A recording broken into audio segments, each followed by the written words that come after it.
রাফিন স্কুলে সবার সামনে হঠাৎ প্যান্ট খুলে সুইমিং পুলে লাফ দিল, কারণ স্কুলের এক সুন্দরী মেয়ে নীলা নাকি পানিতে ডুবে গেছে। রাফিন দুর্দান্ত সাঁতার জানে, মুহূর্তেই সে মেয়েটার কাছে পৌঁছলো। মেয়েটাকে তুলে দেখে সে হতবাক, আসলে সেটা একটা পুতুল। রাফিন কিছুই বুঝতে পারছিল না। ঠিক তখনই স্কুলের দুষ্কৃতিকারী ডনের দল হাসতে হাসতে এগিয়ে এলো।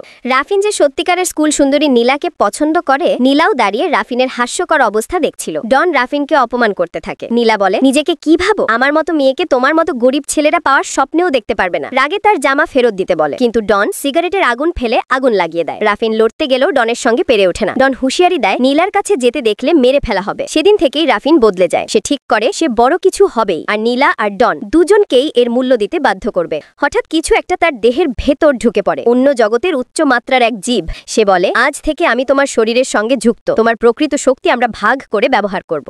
তারপর থেকেই রাফিনের শরীর অদ্ভুত শক্তিশালী হয়ে যায়। ডনের লোকজন এসে রাফিনকে মারতে চায়। রাফিন প্রথমে ভয় পেলেও এবার তার দেহটা যেন অন্য কেউ চালাচ্ছে। কয়েক ঘুষি লাথিতেই সবাইকে মাটিতে ফেলে দেয়। রাফিন ডনকেও লাথি মারে। ডন ভয়ে পালিয়ে যায়। রাফিন বলে, সময় বদলাবে, একদিন তোমরা আমাকে চিনবে। এটা দেখে নীলাও প্রথমবারের মতো রাফিনের প্রতি অন্য রকম একটা অনুভূতি সৃষ্টি হয়। একদিন ডন ফুল নিয়ে আরেক সুন্দরী ধনী মেয়ে আরিশার কাছে প্রেম নিবেদন করতে আসে। আরিশা সোজাসুজি বলে দেয়, আমি তোমাকে পছন্দ করি না। ডন কারণ জানতে চায়। আরিশা বলে, আমার প্রেমিক আছে। জুবাইর বিশ্বাস করে না, কে তার প্রেমিকা তা জানতে চায়। এই সময় রাফিন পাশেই দাঁড়িয়েছিল। কিছুক্ষণ পর আরিশার রাফিনকে দেখিয়ে বলে, রাফিনই আমার প্রেমিক। রাফিন অবাক হলেও সুযোগ হারায় না। আরিশা বলে, প্রমাণ দাও আমাকে চুমু দিয়ে। মুহূর্তেই তাকে চুমু খায়। ডন রেগে আগুন। এটা রাফিনের হাতে দ্বিতীয় অপমান। সে হুমকি দেয় স্কুল ছুটির পর গেটে অপেক্ষা করবে। এদিকে নীলা পুরো ঘটনা দেখে ঈর্ষায় পুড়ে যায়। সে রাফিনকে গিয়ে বলে, আমার অনুমতি ছাড়া তোমার সাহস কেমনে হলো অন্য মেয়েকে চুমু দেওয়ার? রাফিন বলে, তোমার কাছ থেকে কেন অনুমতি নিব? তুমি তো আমাকে কখনো পাত্তা দাওনি। নীলা ভাবে রাফিন ইচ্ছা করে তাকে ঈর্ষান্বিত করাচ্ছে। কোন মেয়েটিকে রাফিনের ভালোবাসা উচিত বলে আপনি মনে করেন, নীলা নাকি আরিশা? কমেন্ট করুন আপনার মতামত।